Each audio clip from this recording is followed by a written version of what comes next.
Hey, what's up, everyone? It's Ish, and welcome to the Relentless Project, where we dive deep into the stories of those who push boundaries and break limits. I just want to take a second to shout out a few companies who've believed in me. These were one of our first official sponsors, so huge shout out. Today's episode is proudly sponsored by Carbo Jewelers, established in 1997 on the values of honesty and integrity. Whether you're searching for the perfect piece, need expert repair services, visit Carbo Jewelers in Newark's Ironbound District, where your jewelry is always in safe hands. This episode is also brought to you by Continental Jewelers, proudly serving Hudson County, New Jersey since 1964. Whether you're seeking a timeless piece or need expert repairs, they've got you covered. Visit Continental Jewelers, your trusted source for all things jewelry. You can find them on Instagram at Carbo Jewelers or online at carbojewelers.com. Lastly, big shout out to Carbo Trading. Besides coins, precious metals, and jewelry, if it could be traded and collected, he's probably got it. They can be found on Instagram at carbo.trading. You can find all of our sponsors out online on our sponsor page at therelentlessproject.com. Now let's get started with this week's episode. You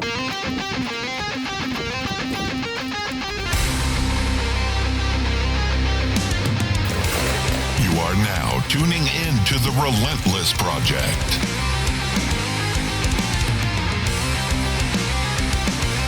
Real people, real stories, real life.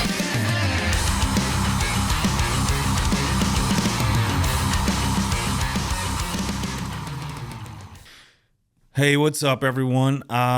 So today is going to be a little different. I am alone. It's a product of procrastination and, just letting life get in the way. And the beauty of that is if you push it off, but you really want to do it, you put yourself in a corner and against a wall, and then you're forced to kind of figure it out at the end. So I apologize, but we're here. This episode, we're actually going to talk about my weekend trip to Vegas for the CJI, the Craig Jones Invitational, that occurred during the same weekend of ADCC. And let me premise, this is my opinion, my thoughts and feelings, and I'm not an expert. So for all you jiu-jitsu connoisseurs and grappling experts and all you who are going to fucking be offended, deal with it, because this is my opinion, and this is what I thought. That being said, for those who don't know, CJI, this was its first year. I haven't really followed a lot of it coming up to the event. It just occurred on let me pull my calendar up. So the 16th, 17th, and then that was also the weekend of ADCC. So ADCC has been it's the Abu Dhabi Combat Club. It's like one of the most prestigious submission grappling tournaments in the world. Oftentimes people refer to it as the Olympics of grappling. Like started in 1998, and it's really pushed the sport of jiu-jitsu forward. No one can argue that. It's created a lot of awareness and attention for the sport. A lot of people have made money and received sponsorships, and it's been good for the sport. No one can argue that. However, Mr. Craig Jones, I guess, wasn't so pleased with how they've been treating their athletes in a sense of compensation and pay. It is a very gruesome tournament. And I know a lot of people have asked me, like, oh, what are your thoughts? Where do you stand? And like, it's a big gray area for me. Like, I'm not like, oh, it's all CJI, it's all ADCC, or fuck this one, which I guess I don't want to say the downside, but what has happened is since the launch of CJI on the same weekend in the same area as ADCC, it's created this like split and divide in jiu-jitsu. But I think what happened, everyone's like, oh, this is taken away from this or that. What I think happened is that this event kind of just created the next wave of jiu-jitsu. I don't want to say it was better or worse. I did not end up going to ADCC. I just stuck with CJI. We were going to go on Sunday. However, Vegas got in the way. But I think CJI just launched into the new wave, and I'll try to explain to the best of my ability because, I'm a hobbyist jiu-jitsuer. I'm not an expert. I don't compete anymore. I don't do none of that crazy stuff. I train. I train for self-defense. I train for work. So I do dabble. So take this, what I'm saying, with a grain of salt. This is water. This is not tequila as much as I need it right now. So,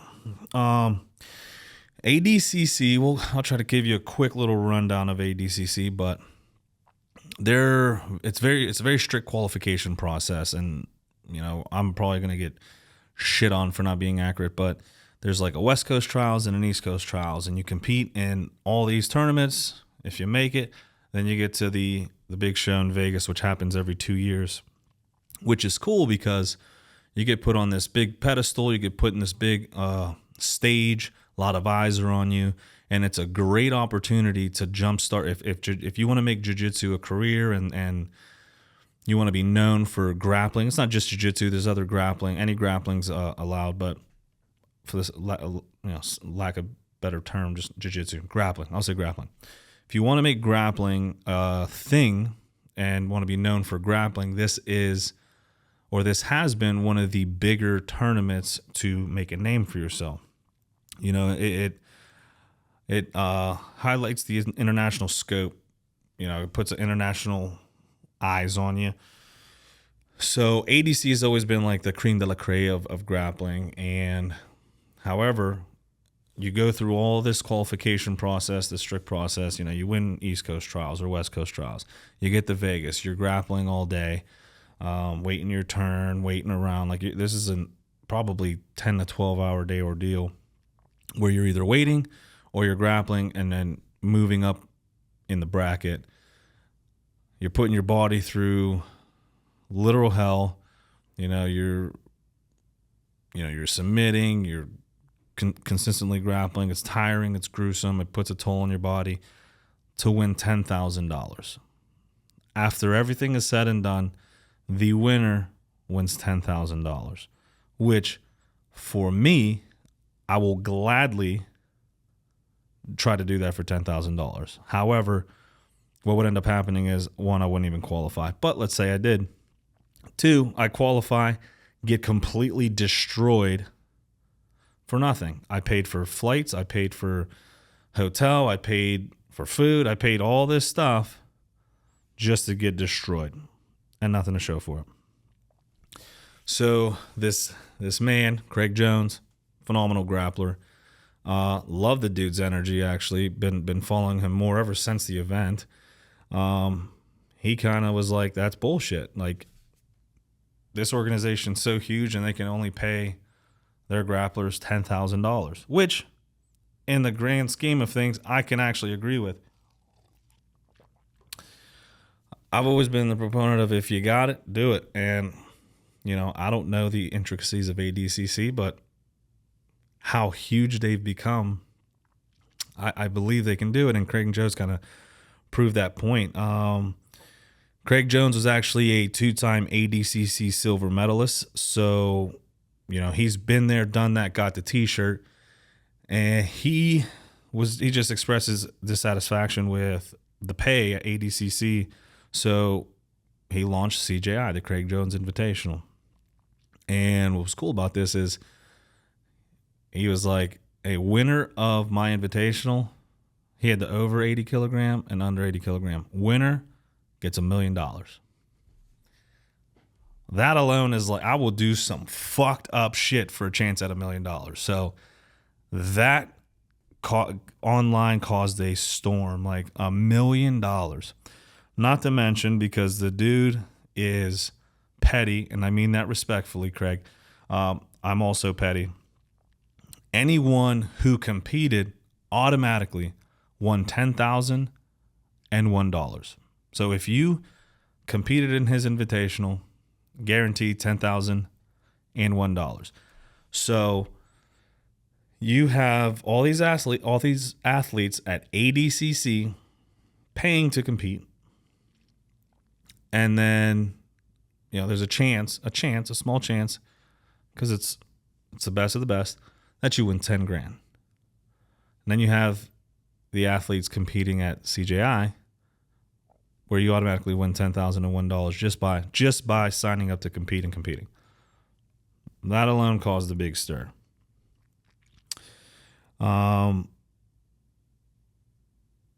Also, he had like submission bonus of 50 grand. I believe it was best match as well. Also got a bonus, but so potentially if you won, you had a chance to win $1,010,001, which is insane. It's probably one of the highest payouts for a tournament in grappling and jiu-jitsu. So he wanted to prove a point of, there is money out there. These athletes should be compensated. And he went against a giant. He did it on the same weekend of ADCC, near the same area. I believe the stadium he did it at was where ADCC used to be hosted. Now they're at the T-Mobile Arena in Vegas. So, and then the marketing. I want to talk about the marketing leading up to this. Like, he he was going to make a super fight with him and Gabby Garcia. So, and Gabby Garcia, I believe she was an MMA fighter, also an ADCC competitor. I believe she was supposed to be inducted in the ADCC Hall of Fame this year, and because she went to the CJI tournament, that was no longer available, which shows you how many people actually believed in this invitational, in this tournament. Like, she gave up her opportunity to be in the Hall of Fame of ADCC to prove a point of, jiu-jitsu can be better. These athletes can be compensated better. So I go to CJI, and crazy enough, Nicky Rod he's the first match, which is crazy. You would think that dude, he is so fucking good. I believe he had every match he ended up winning over 80 kilogram, the over 80 kilogram division, and he submitted every single person that he went against, which is insane at this level.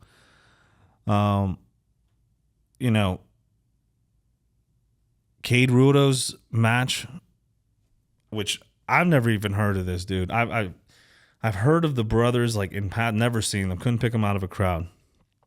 And when I saw this dude's match, it's probably one of the best jiu-jitsu matches, and I'll go over that. But he ended up winning the under 80 kilogram $1 million. And then the cool thing was Craig and the Gabby Garcia match. So we have, she's easily over 6 foot, huge beast of a woman, just like huge, very, very dominating. Craig, he's a big dude, but compared to her, like, there was a height disparity. So it was the age old question of strength over technique, male, female, like everything that people have asked in this, in the grappling world, like, oh, is it technique? Is it strength? Is it, like, it was put to the test on this night. And although, it was kind of comedic and they had fun with it. It was fun to watch. Like, the entire event, the entire tournament was fun to watch. And I was there the first day from 2:30 to like 11:30. And not one time was I like, oh, this is boring, this is dumb. Like, it was action packed, fast paced. It was a good event. And the cool thing was, at the start on the Friday when we got there, Craig Jones comes out with two, like, it reminded me of entertainment, like, it's like WWE, right? You have the flashing lights, the billboard, you have the comedic MC, you have Craig Jones coming out with two briefcases, $1 million each. You have the excitement of grappling, the grappling matches. What he did was, they call it the wall. I believe he got it from some karate organization. So usually jiu-jitsu is done on flat mats. And one of the complaints about ADCC is, people stall or people back up, or, you can go out of bounds. However, if you get knocked out of bounds, so long as there's action, they'll keep going, right? As soon as the action stops, they'll stop you and reset you back in the middle of the mat.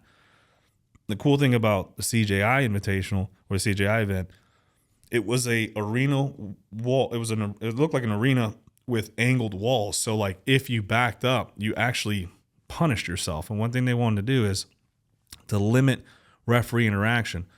And also shout out to that ref. When he did stop and reset things, it was like perfect timing. I don't think there was one complaint, one bad call on that ref. Like he kept the action going and he gave the people what they wanted. He didn't interfere when he shouldn't have, and he did when he was supposed to. And these walls kind of like, if you tried to back up, you fell onto this angled wall and now you were in a disadvantaged position. So it created a different element to grappling where you have to continue to fight or you get pushed into a wall or something bad happens. Overall, cool event.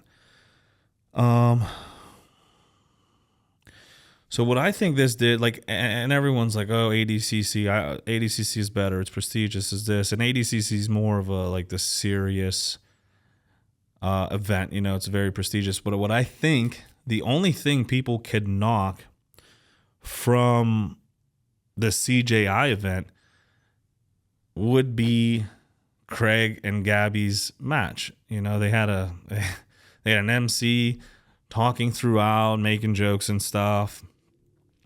Craig was like, could have done some things, and then he would stop and move. And one of the big things was that if he did not finish Gabby by heel hook, he is to do an OnlyFans with her. It was something like that. And it's like stuff like that people who take jiu-jitsu very serious, like, I could see how they would be offended or not think this event was serious, but everything else of the event was done perfectly. It was executed perfectly. And the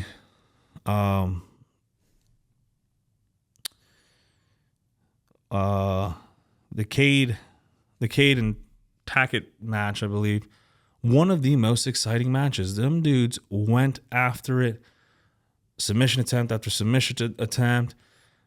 It was just crazy. I highly and the coolest thing about the CJI event, it was streamed for free on YouTube. Like, you didn't have to pay an extra fee. You didn't have to. It was streamed online for free on YouTube and on Instagram. So what I think this event did for jiu-jitsu was push it to the next level. I now want to see, personally, more matches happen on this angled walled arena, which they called the alley. It just added a different dynamic to grappling. It kind of forced you to continue to fight and compete. That being said, I want to touch on something. While at the event, I like to ponder life frequently. For those of you who don't know, I'm at this event and they play a promo video for Tap Cancer out, which highly advise you to go check them out. I'm watching this promo video and like something's moved in me, I'm like that. And I have never heard of them prior to this event, So I'm like, wow, this is cool. Like, jiu-jitsu, I love jiu-jitsu. Cancer, I fucking hate cancer. Can't stand cancer. Two things that I have a burning passion for. I'm like, wow, that's cool. Like I'd like to be involved in that and try to give back to that in any way that I can. So I'm sitting there and I'm with my buddy Corey. Shout out Corey. And I'm like, dude, I should reach out to them. And this is why you should surround yourself with good people. Because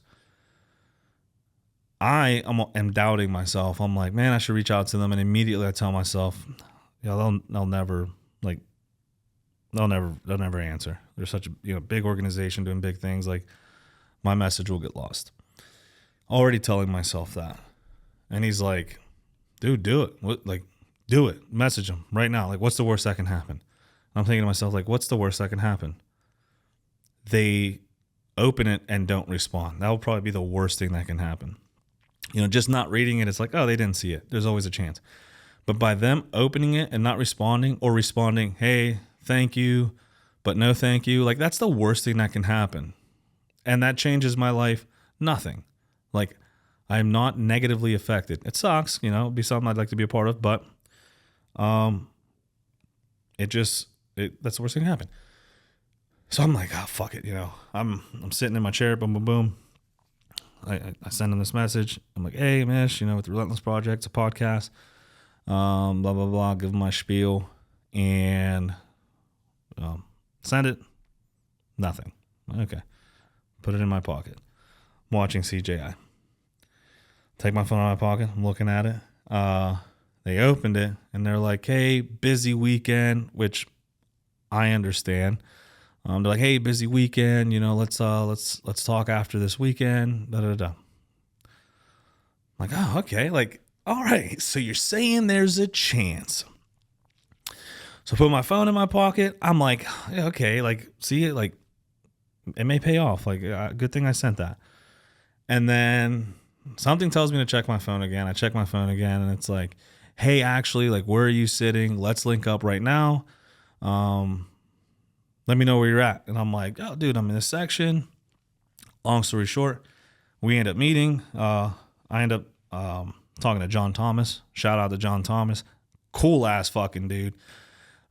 We start chatting it up. We start talking. I meet him. I'm like, hey, I'm so-and-so. This is what I do. And like, I shoot myself in the foot. I don't know why we as people do this. We are so excited about something, or we want something, right?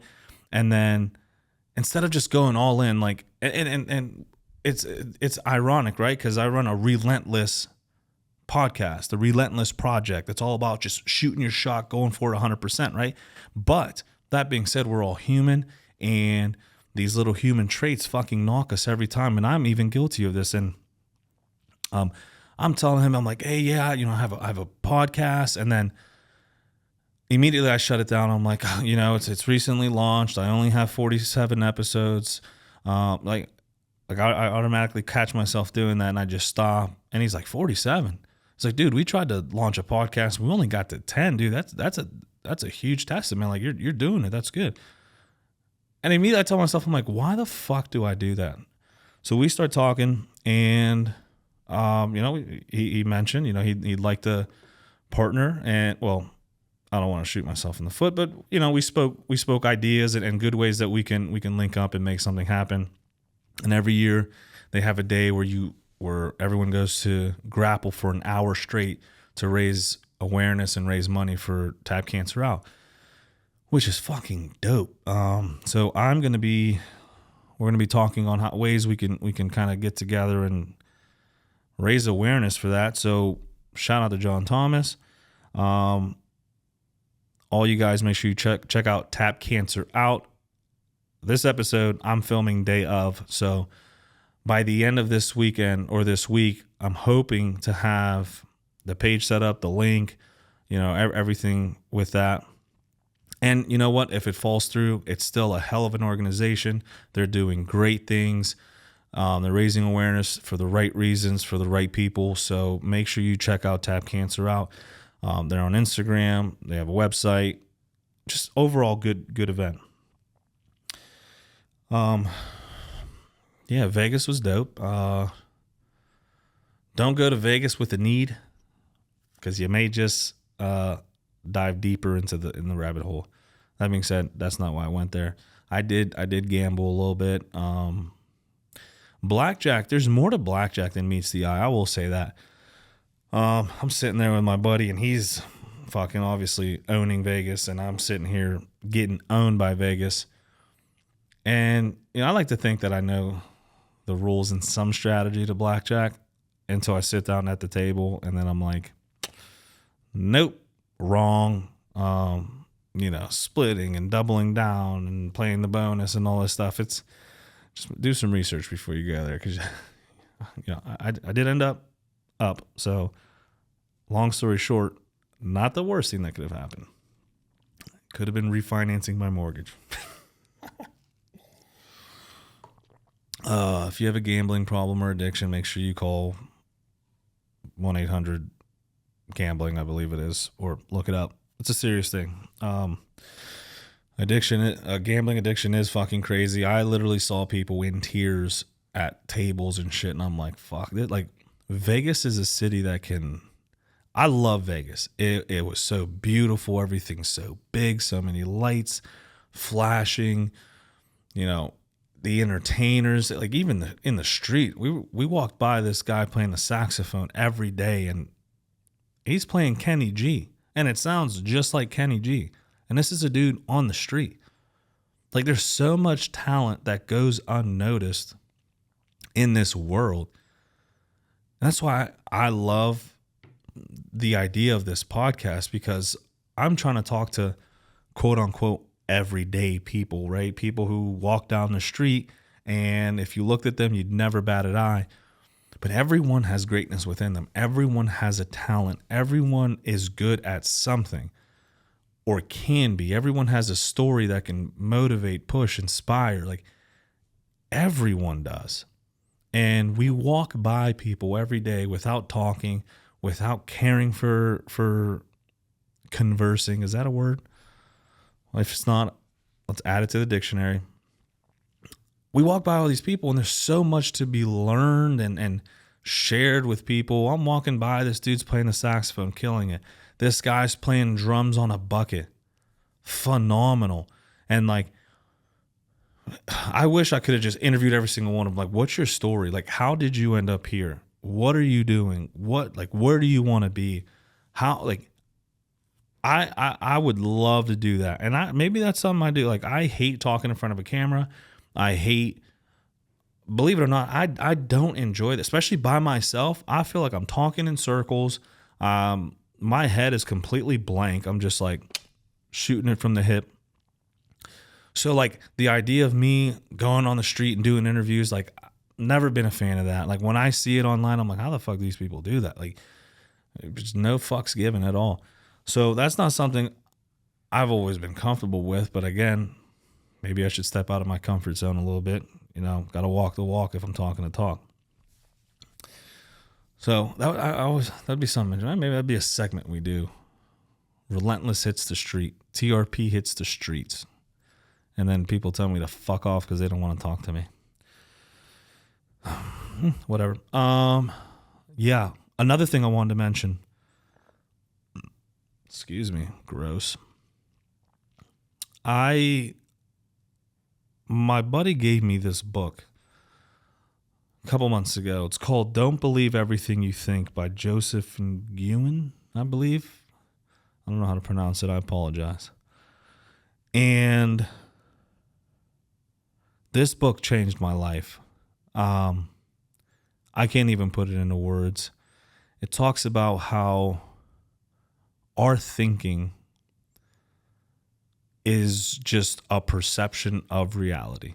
We create it. It's made up, which then gives us anxiety, self-doubt, causes self-sabotage because of the thoughts that we create. Like, we can control the thoughts in our head. And I am not doing this book justice on any means.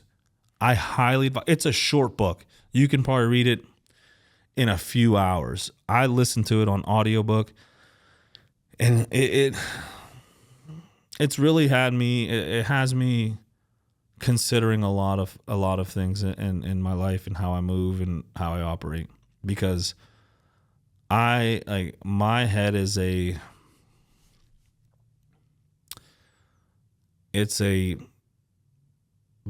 it's Pandora's box and shaken up with a hornet's nest in it sometimes. And I know there's a lot of people out there like that, because I've had conversations with a lot of you, and we a lot of us deal with things and we don't share. A lot of us, we're all experiencing a battle, some ones we can never understand, some that, we can emulate with. All that to be said, a lot of that boils down to the thoughts that we make, like, and he was saying, like, in this book, he talks about how reality is just like our thoughts are just perceptions. Reality is fixed, right? So if there's a red car parked, my thoughts, if my father drove a red car, and as a kid, I would always drive in this red car, let's say Corvette, because that would be cool. This red convertible Corvette. I always drove in this red convertible Corvette with my father. He took me to get ice cream. He would take me to the beach, to the court. We played. This was his baby. He treated it so well. He taught me how to work on it. That red car, as an adult, when I look at it, I see the red convertible Corvette. I'm like, it brings back so many memories, right? It's the memories I'm creating. I'm thinking about this. I'm making it happen. I'm like, wow, this brings me joy, or this brings me this brings that. The next person, same car, that car, hit their dog and killed it, not to get dark. When they see that car, it brings back anger, sadness, But at the end of the day, it's a red car that's parked. It has nothing to do with either of our situations. It's a red car that's parked. We create the thoughts, or our thinking then creates these feelings that we're feeling.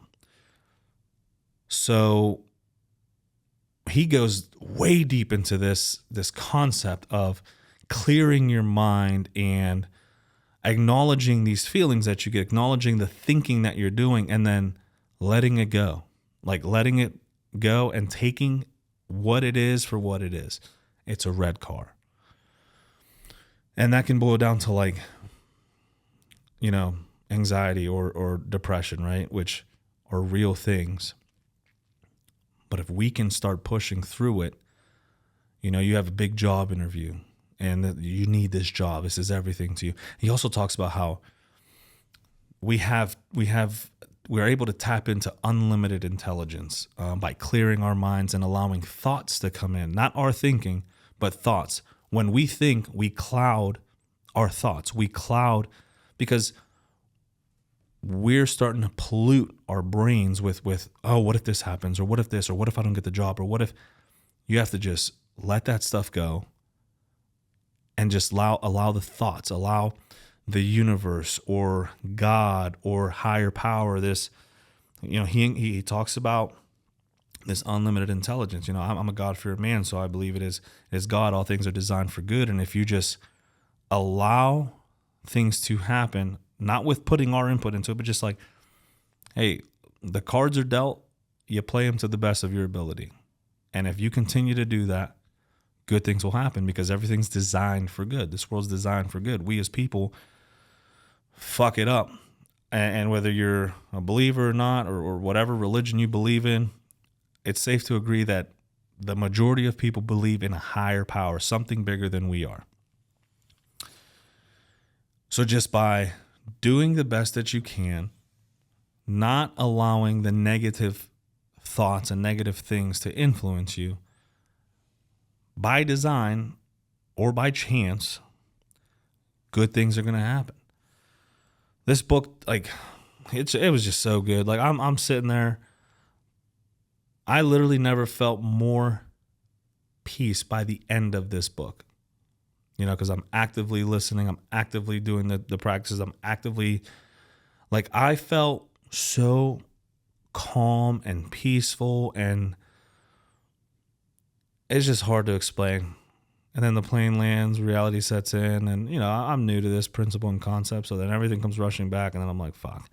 But that being said, read this book, Don't Believe Everything You Think, by Joseph Nguyen. It just may change your life. It's definitely changed the way I think. So I appreciate you guys listening to me ramble by myself again. I know you guys love this as much as I do. I may be taking a break. I may not. I'll blame Labor Day weekend coming up, but if you don't catch an episode next week, probably taking a much needed hiatus, probably for a week or so. Or I may just come back swinging. Let's see how good I can practice these principles. So to recap, everyone sees the CJI and ADCC event as a rivalry. What I think happened was CJI launched jiu-jitsu and grappling to the next realm. ADCC brought it here. Very grateful for that. And CJI just, what's it called? The kettle, toppled the kettle. Whatever. CJI kind of like took it to the next level, pushed it over the edge, if you will. So I know a lot of people wanted me to come on here and shit on ADCC or say CJI was not up to what I expected. However, I think both events serve their purpose. They do it well. What I would like to see personally, there goes my GERD fucking acting up. Gross. Everyone loves that. Follow a good diet. Where was I? Oh, what I would like to see happen now that CJI, Craig proved this point, did the thing. It's like these two shows. I mean, I think ADCC did well, all on social media.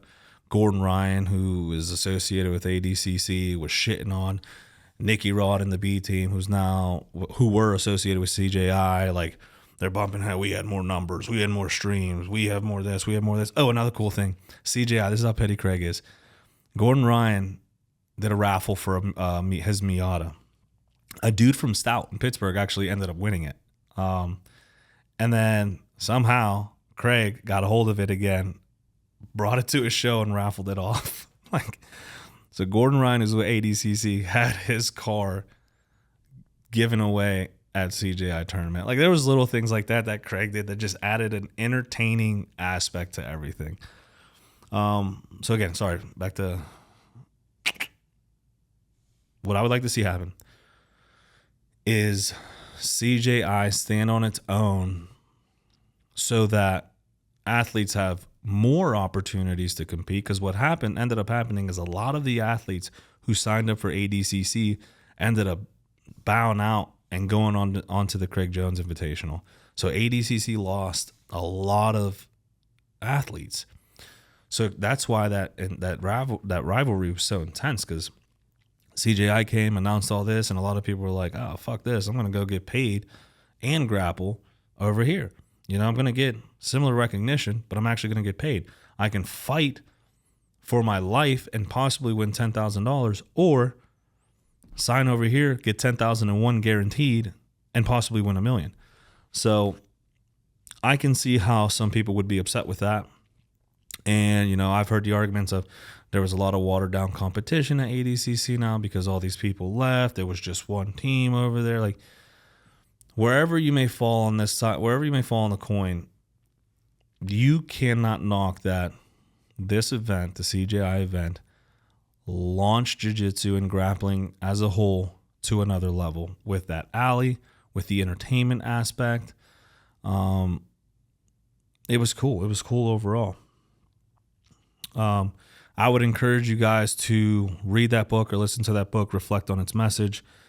And I want to ask you guys, I want to ask this question at the end of every episode. Unfortunately, I don't have a guest today.